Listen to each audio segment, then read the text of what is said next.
Today at the Krabby Coffee Shop, we seize the day, we live in the moment, and we grab a piece of something that isn't going to last because YOLO! Let's send it.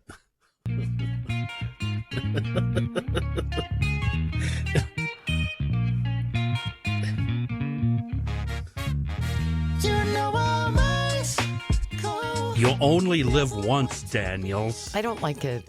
I know. I don't like any of those. Stop doing what you're doing. I know. I don't like any of those No, things. there's nothing about what you're doing I enjoy. No more. Well, aren't you fun? Aren't you a good time? Aren't you going to greet me with your usual, hey, dummy? Hi, dummy. How are you? I'm fine, you crabby old man. When was the last time you went on a 7-day, 10-day road trip? Just got in the car. And... God, never? Really? I mean, we used to go on trips when I was a kid that were always in the car, but no, I've never. I mean, driving just to drive, or having a destination. Either or, I don't care. I haven't been on a road trip, but I like them. But I wouldn't be on the road more than a week. So if you did that, it would just be destination on the freeway, get there, do our thing, get back on the freeway, drive home. Pretty much. Yeah. And frankly, what I'd like to do is never leave my home. Is that an option here? There is that. We're going to talk to Bob Davis, and his home is wherever he hangs his hat. Yeah. He lives the life of a nomad. And I'm really, really envious of that because the worst part, and I was talking to Bob before 5 minutes ago, for me, the worst part of a road trip is coming home. I like being gone, and I like having my house in the rear view mirror. Really? And even better, I like 2-lane highways. I don't mind freeways. I don't hate freeways. If you need to get there in a hurry, we've got the best freeway system in the world. But I love 2-lane highways. I love slowing down every 10 minutes for a small town. Okay. I like doing 55, 60 miles an hour so I can crane my head back and forth and look at everything in sight. Oh, so are you saying that you prefer being on the road, I think is what you're saying, to being at home? Yeah, absolutely. And I am the complete opposite. So that's interesting to me. Yeah. But you have this compound. I do. Some would call it a cult-like compound in the middle of nowhere. Yeah. Why, so with that kind of wonderful setup that you have, why would you want to leave that? Because I love this country. I love seeing every little aspect of this country. I love that it takes a long damn time to drive to the other side of Montana. It really gives you a sense of the space that we have in this country. And it really, if you're down on the way things are right now in the world and in this country, get on the road and just go out and be amongst Americans. And it's fantastic. And politics just kind of melts away because it's just all people living their lives and doing their thing.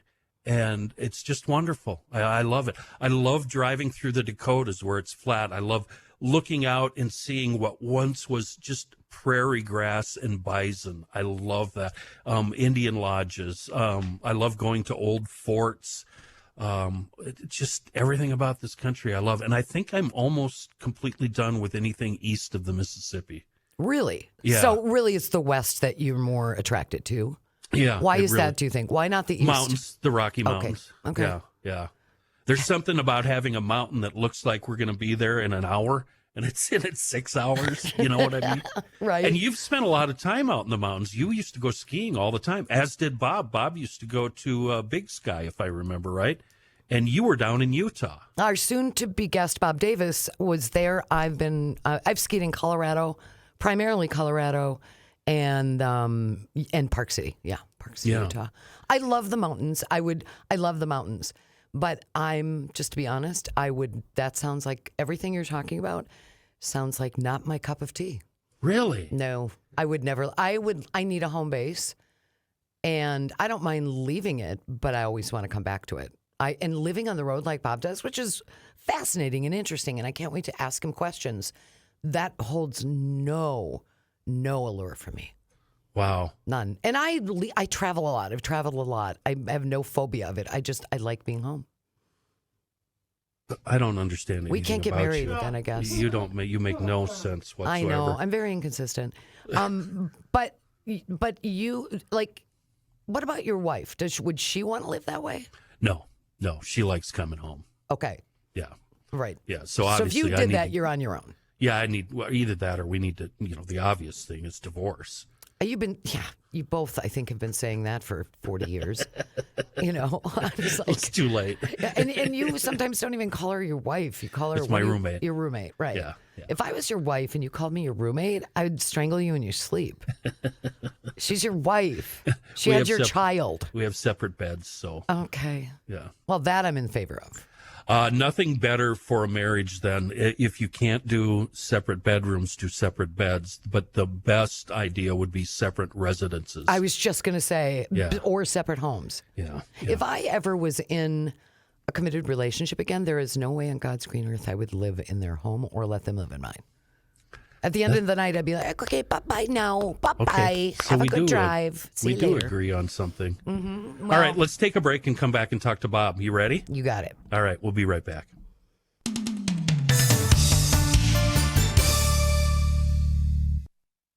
Bob Davis got into podcasting early on, before most of us, and his podcast has been around for a while. Hi, Bob. How are you?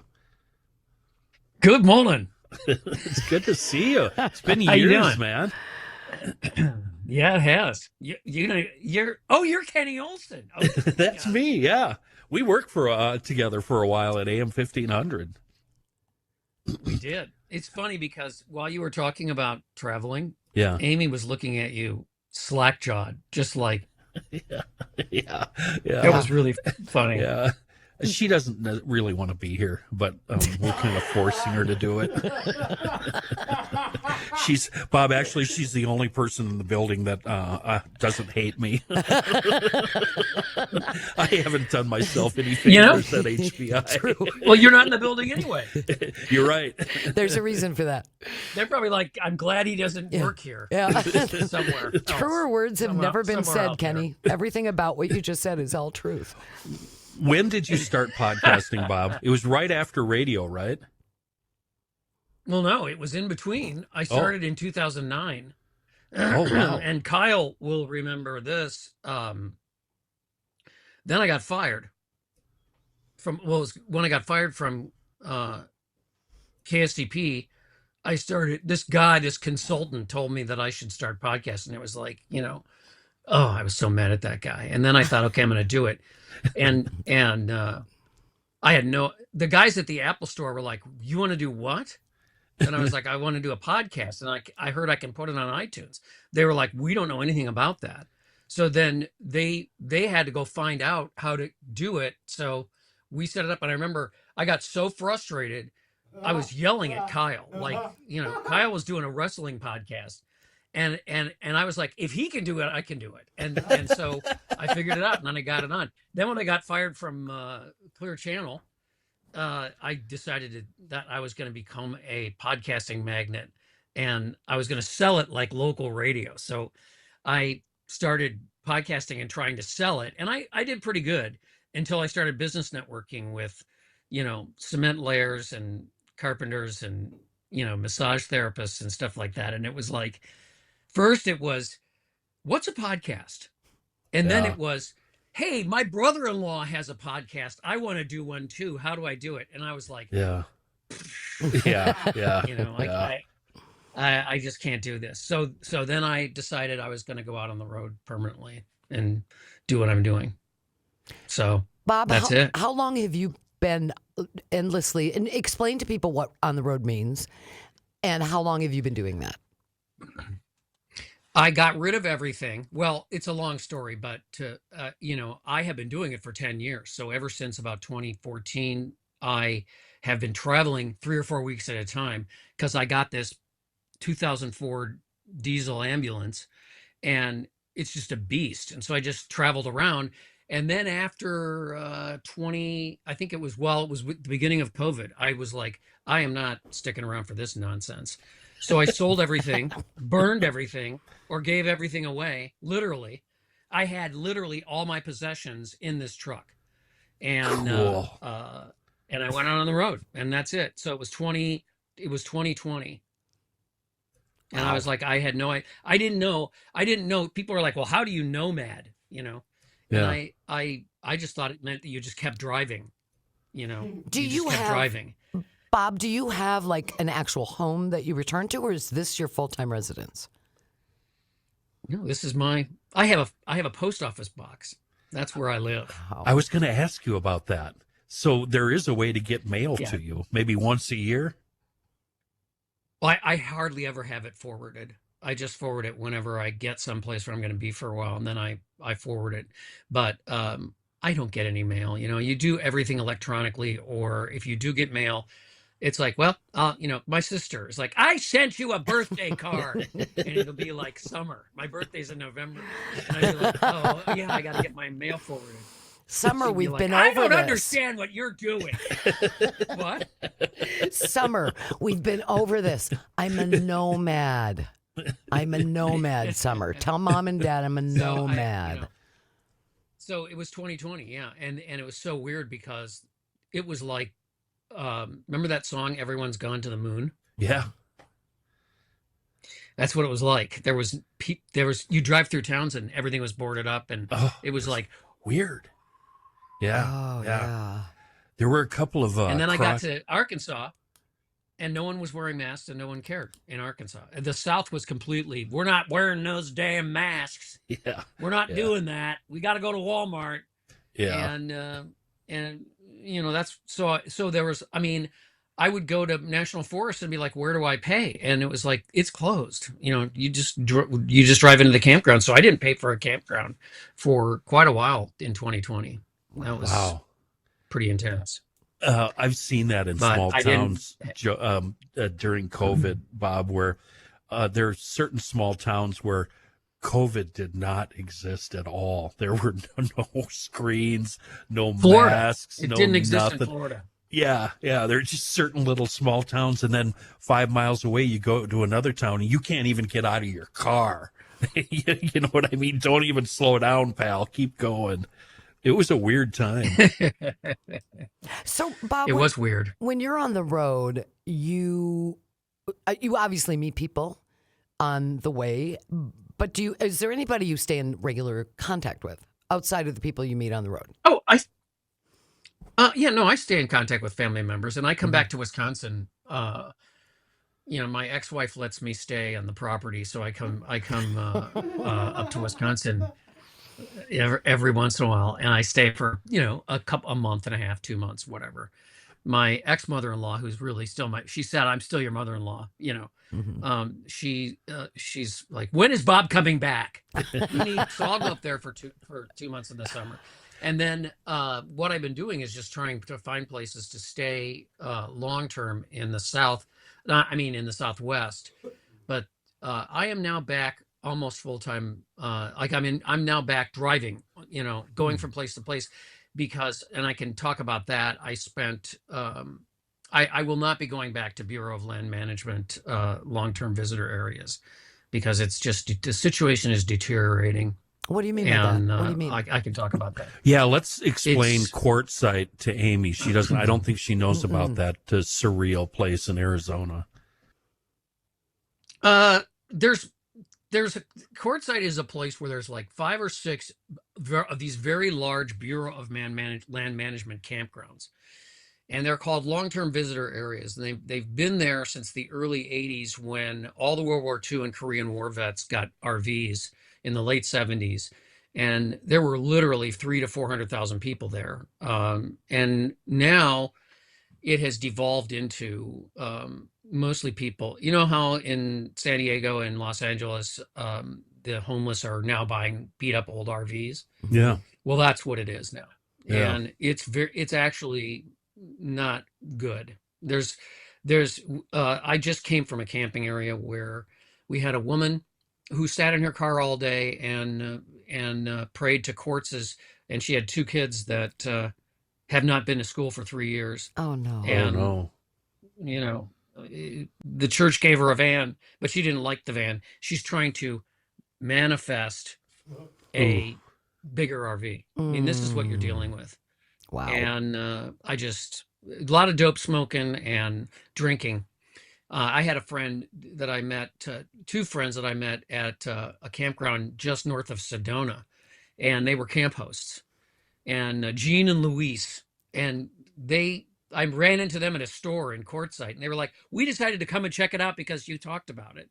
Because I really thought it was great when I first went there in 2020, Yeah. and they ended up. I went to see her. She was going to start selling tamales and frijoles and making tacos and stuff. So I went out to her campsite because she had this little restaurant set up, and she said, this is really bad because all I see are a bunch of people just drinking. Yeah. And that's really, there's a lot of that. So I've just decided I'm done with the LTVAs. So basically now it's, finding these national forests and national parks. I'm not going to stay for 6 months at some LTVA anymore. Sorry, go ahead. No, that's fine, Bob. Do you ever stay at commercial campgrounds, or does it need to be more foresty? No, they're ridiculously expensive. Gotcha. Here's the thing about the commercial campgrounds. It's like, Susan and Bill are 70 and they bought a $900,000 RV. Yeah. And they're going to outdoors. They don't want to. They want to keep it Simonized, so they don't want to go any place where there's dirt. So they go to the campground. Yeah.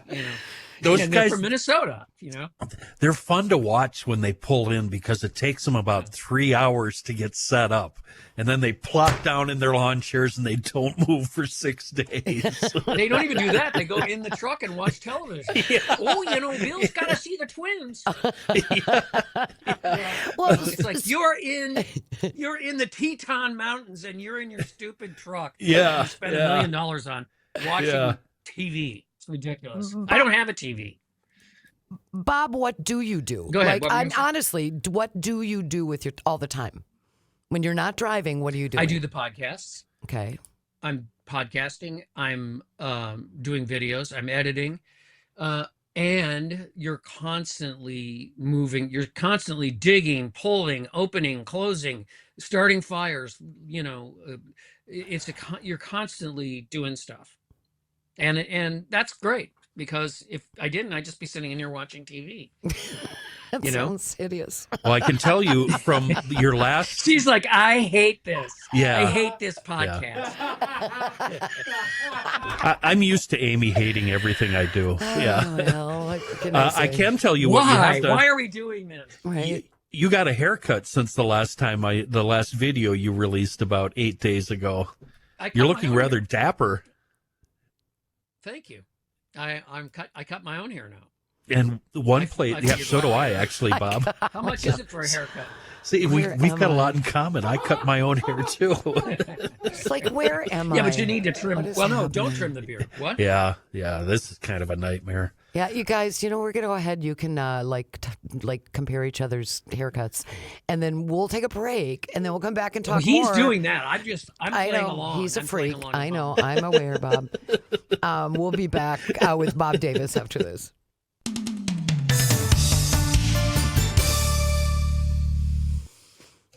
So we're three big-time radio geeks, but I don't think anybody's a bigger radio geek than you, Bob, because I believe, if I have the story straight, you actually started in the business as a teenager in Chicago. Is that true?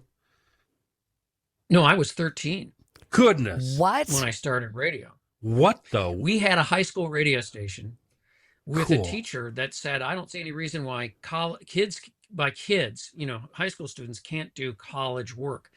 And so we had a radio station that was really on the air. It was an FM radio station that this guy put on. And then we had 100, 200, 300, 400 level media classes.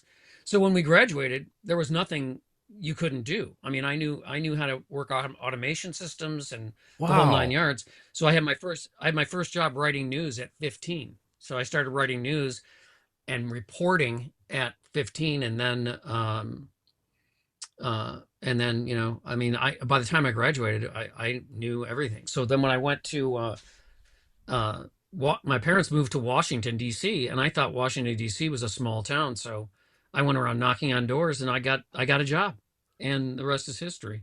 No So kidding. I've had 7 careers basically. I've done so many things: consulting, research, on air, off air, getting fired all the time. Okay. What's wrong with me? No, Well, it's just the business. what's wrong with all of us? So your old friend John Haidt, you brought up consulting.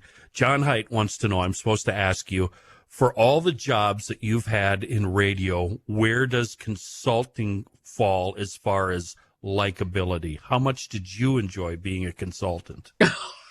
I hated it. Yeah, that's what he said. I was a terrible say. consultant. Yeah. I had nothing but contempt for the clients. Yeah. That's a great business plan. Well, These people that are goes both just ways, idiots. Bob. I hate consultants myself. Well, but I have to tell you that broadcasters, as a rule, are pretty dumb. I mean, there's a few really smart ones, and they stand out.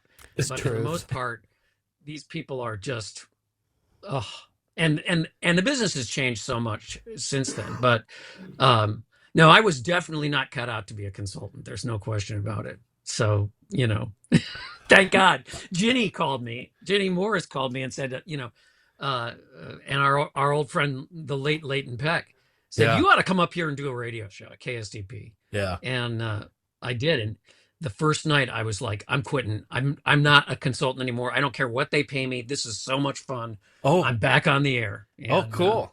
I mean, it was terrible. Terrible Terrible. show. What- The first What week. was your favorite? I mean, I suspect maybe it was on the air, but what was your favorite of those 7 different things you did in this business? What was your favorite thing? Well, I was a program director, and I had one of the first stations I programmed became the #1 station in Richmond, Virginia, and it was a rock station, and it was, I hate to say it, was in 1979. I was literally, I found a picture, and somebody had put this thing on the door of my office, and it said, "Yes, he really is 20." I was 20 years Wow. old, and I mean, it was out of control. I should write a book about it because it was out of control. It was this station just dominated the market after about 6 months. It was fun. amazing. Fun. And that was probably my favorite job. And then I worked at, I worked in New York at Z100, which was the biggest station in Yeah. America at the time. Yeah. And, KS95, of course, was really great. But I guess I would say the favorite, I mean, I had so much fun doing talk radio. We had a riot, man. We just had a lot. And what was so great about Hubbard is they didn't really, remember we didn't have a PD for like Yeah, a year that was and a the half. best time. And we Yeah. had a 7.3 12 plus. It was Yeah. like the station went up. We didn't have a PD. And Yeah. it was like, Yeah. we were like, we need a PD. And suddenly when we got one, we were Tanked. like, why do we have a PD? We Yeah. didn't need Yeah. one to begin Yeah. with. Yeah. To begin Amy- with. It's Amy, great. one of my favorite stories about Bob when he was across the hall at KS95 is the employees that were working there at a time would say from time to time, Bob would yell something out in his office and then a cassette tape would come flying out the door and land in the hallway from some amateur that sent Bob a demo. And he's like, no way in hell am I going to hire you. You want to hear an interesting story? It's a Bob Davis story. I hired Amy, though. No, you did not. Bob Davis. I thought I did. No, you didn't. In 1991, I had just come back to town. I believe it was like August. And there was a part-time position open on KS95, like a weekend kind of announcer type thing.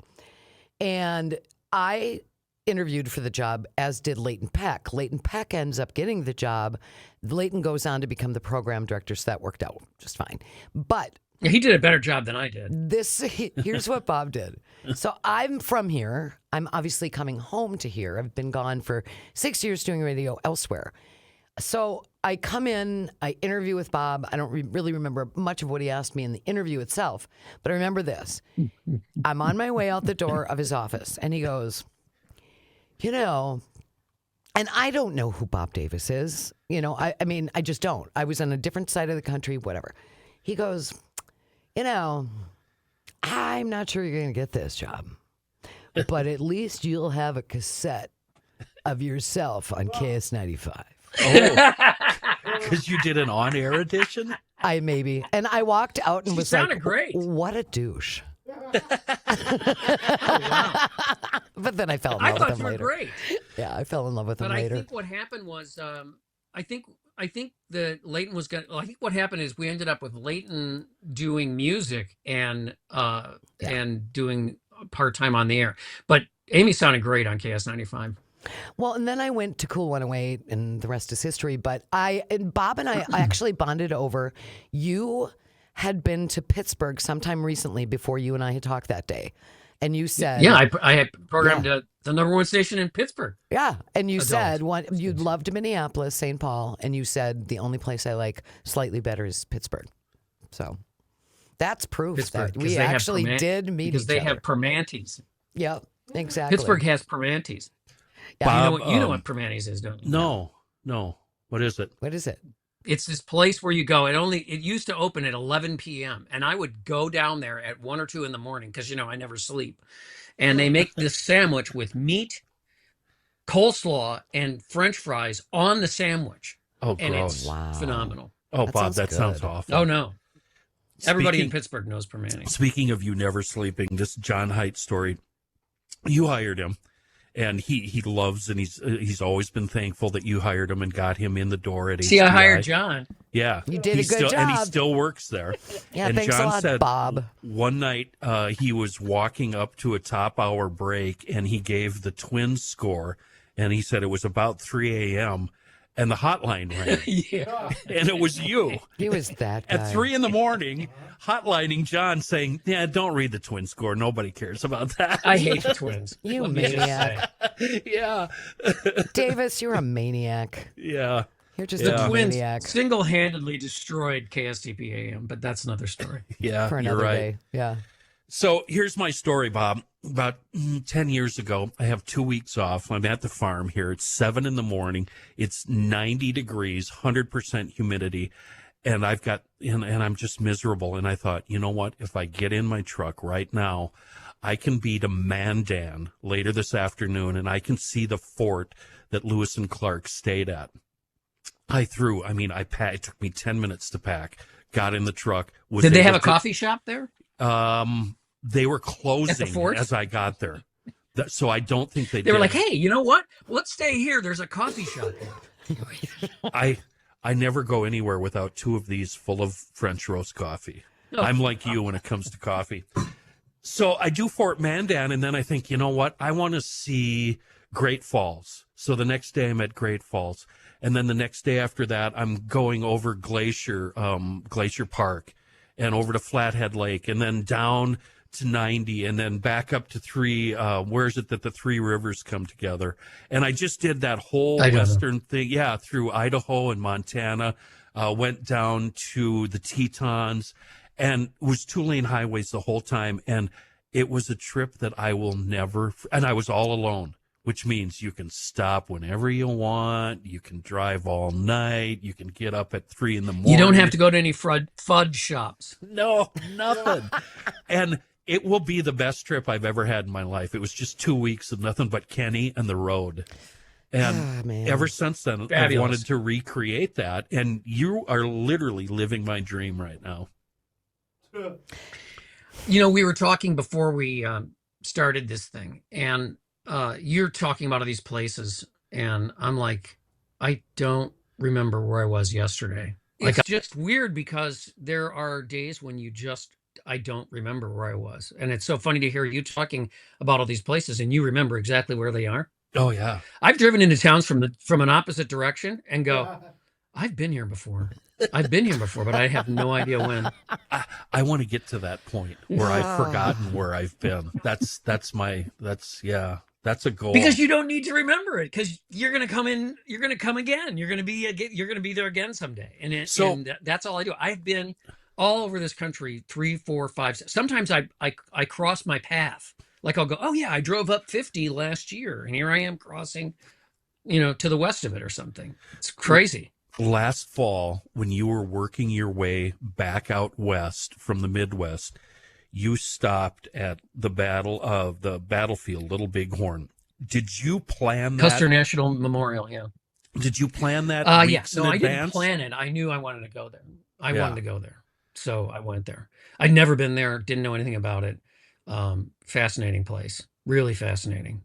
You know, I've read so many books on that battle, the Battle of Little Bighorn, Yeah. and I could never figure out what was going. Of course, they couldn't either. But now that I've been there, the whole thing is 5 miles long. Yeah. And one of the things that Kenny and I were talking about was it's the only place in the world where the people that died, the soldiers that died, were buried right there. Right where So they the fell. gravestones mark what happened in the battle. Yeah. And finally, the whole course is 5 miles long, and you drive along it. Yeah. And finally, I understand what happened. Yeah. Custer What? basically didn't do his homework. Yeah, that's what I was going to. Oh, yeah. What Uh, happened? Ego. Custer was too aggressive and misidentified what he thought this Indian village was, which was massive and had thousands of warriors in it because they had planned this battle. The chiefs got together and united for the first time and said, "We're going to kick this guy's ass," and they had already done that once. Mm-hmm. But then Custer rode up, and people have said Jesse Reno, who was one of, there were three battle groups. Jesse Reno had one, and they all claimed that he was drunk and didn't come up and all this other nonsense. Yeah. He went down. He set Jesse Reno down to one end, and he rode down to the other end. Yep. And Jesse Reno barely got out with his life, and Custer did not escape. They pushed him down to where he fell finally, and once you see it.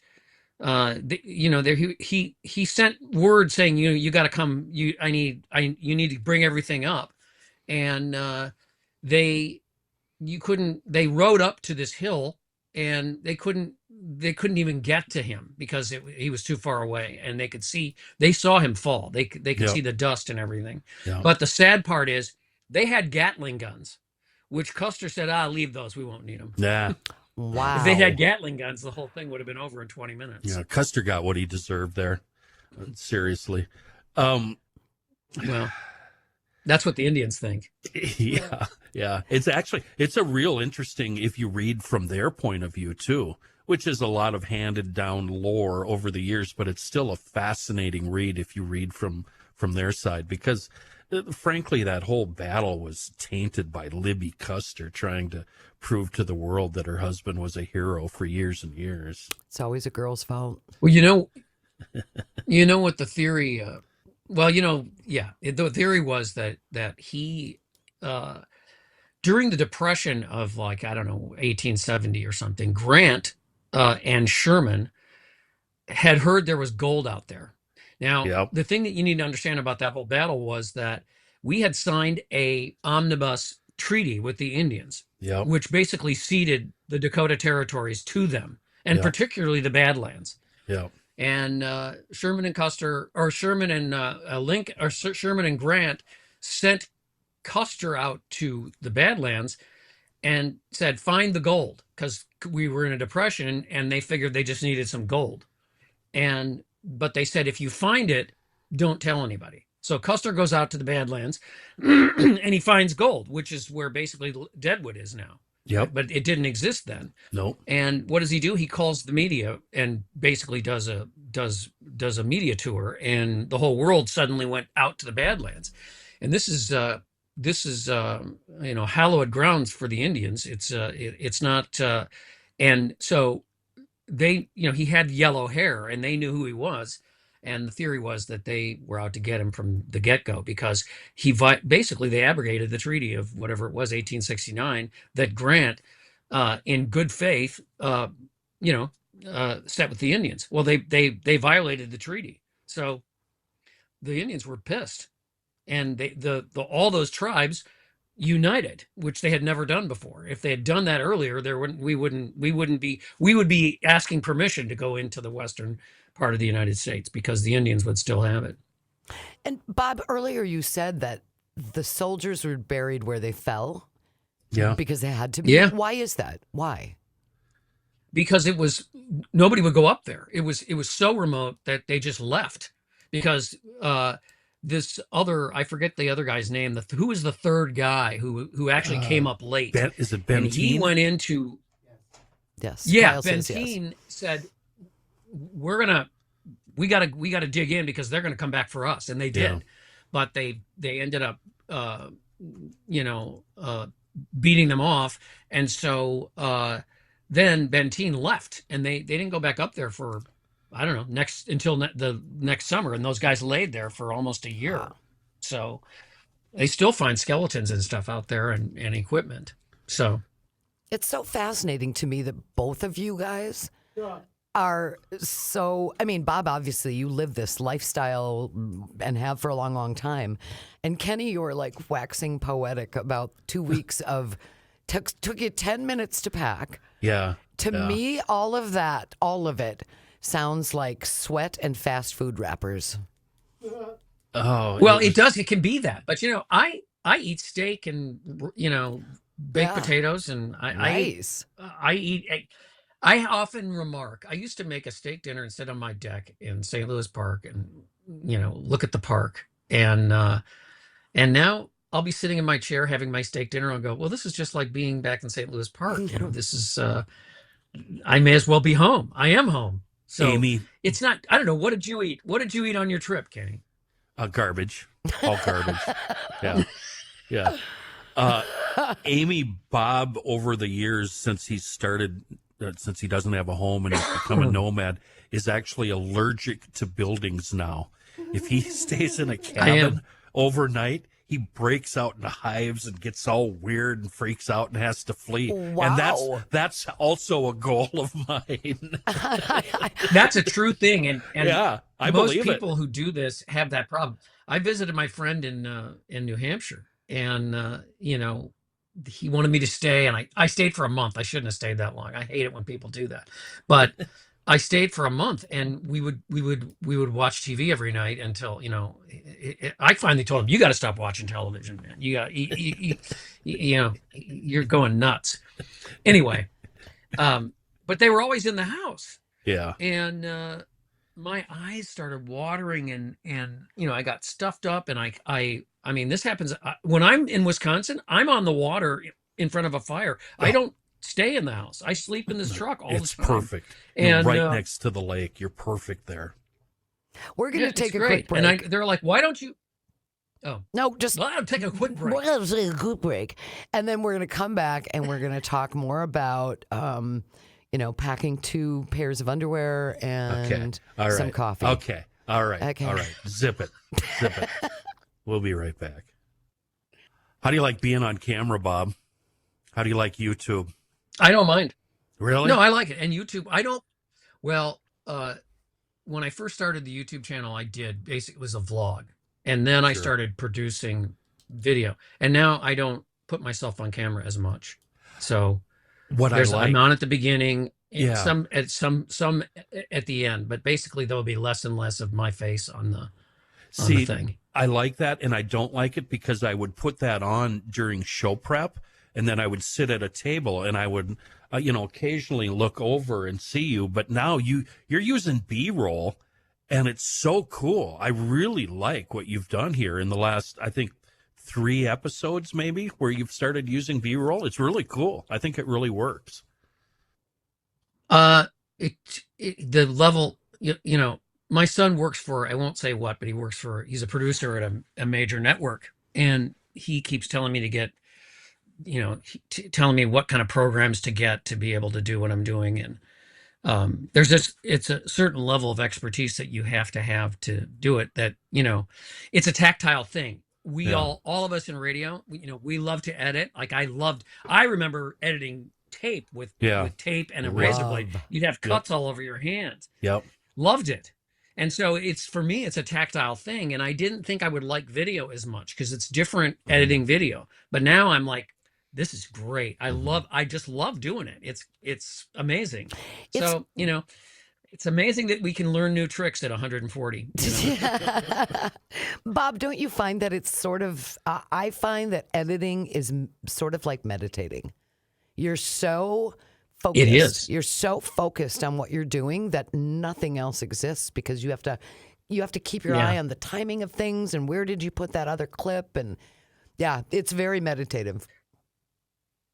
And when you shoot, I probably have 300 clips for this latest video, and it's like you're in the middle of it and you're like, I don't know what I'm doing. I don't know where I am. And then you have to you have to reset.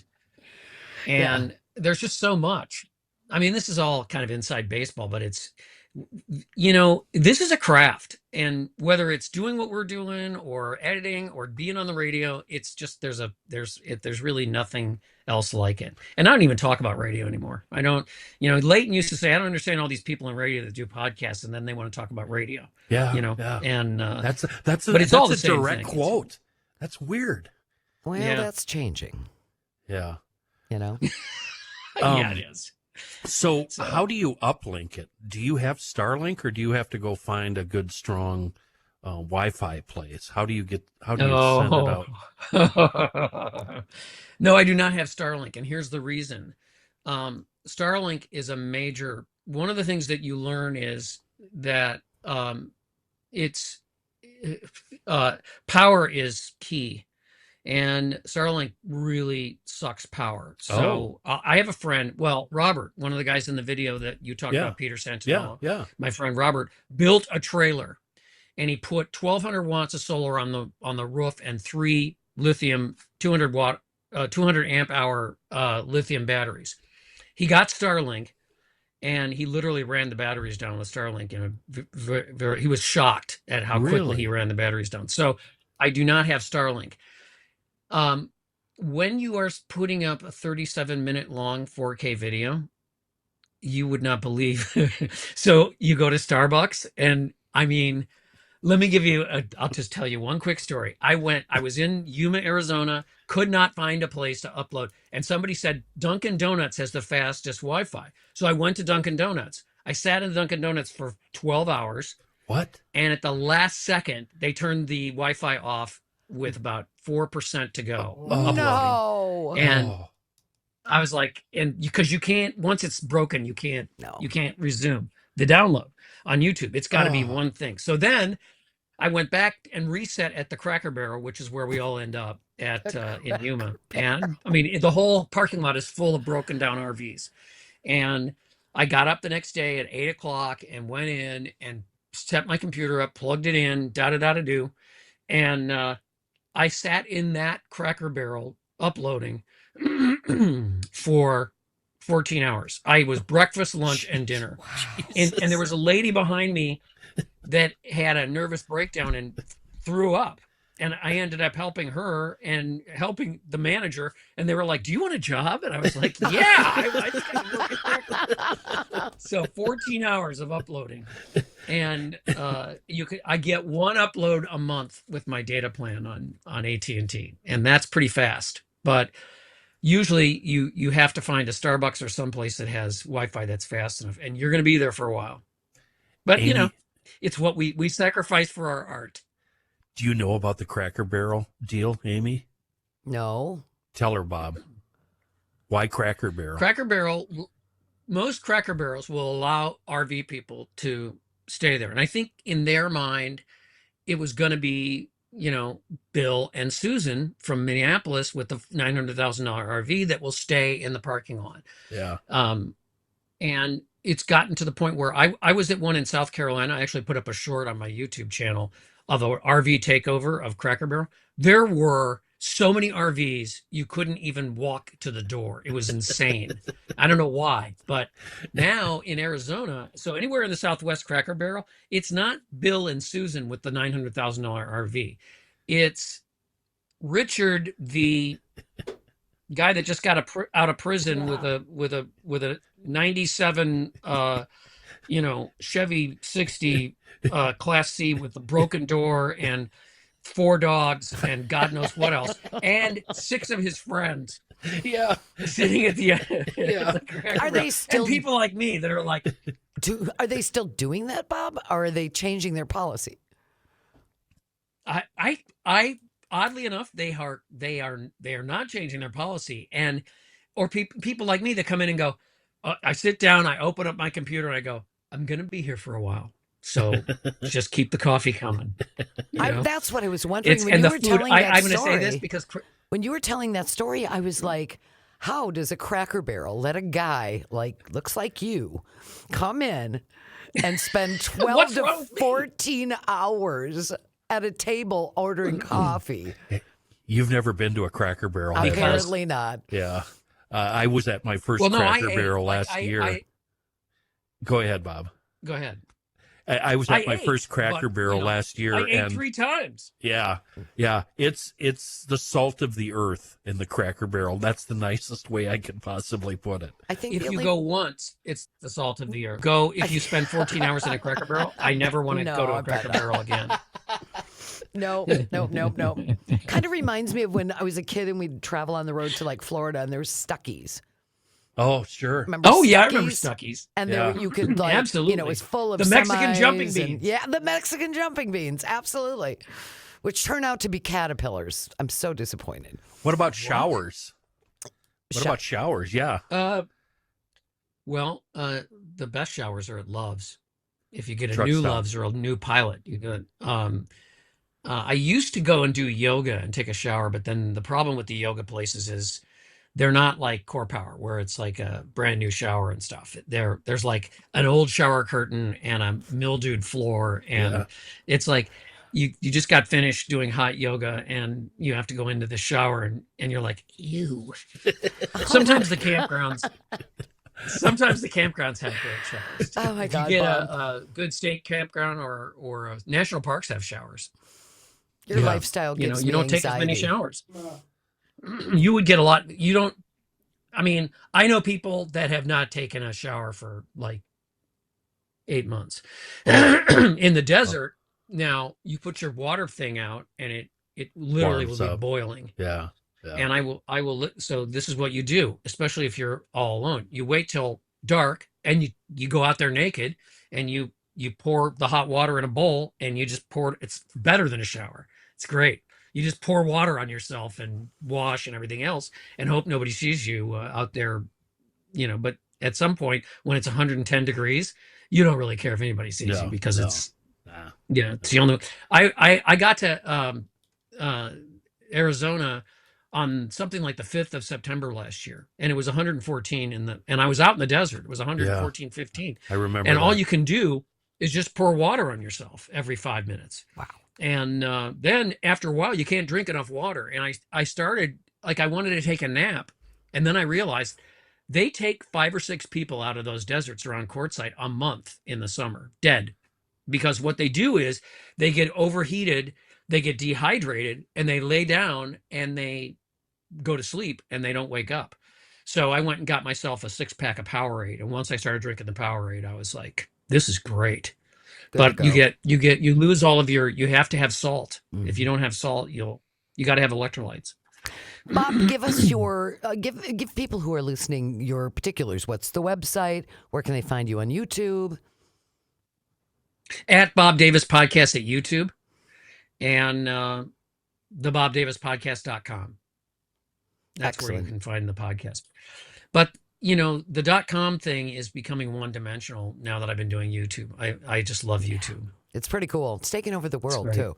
My friend, it's so good to see you again. I haven't seen you in years, and it's great to see you again. Yeah, thank you so much. It is great to see you, too. Yeah. I would wait another 4 weeks before you start heading this way. It's snowing, and it's miserable today. It's just horrible.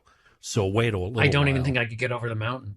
I'm going to go to the valley. Because it's cold as hell here in Bodega Bay, California this morning. It's like 45. And it's sunny, but cold as hell. Okay, we're done. We're done if with 45 is cold as hell, Yeah. we're done, Bob. Thanks, we Bob. are done.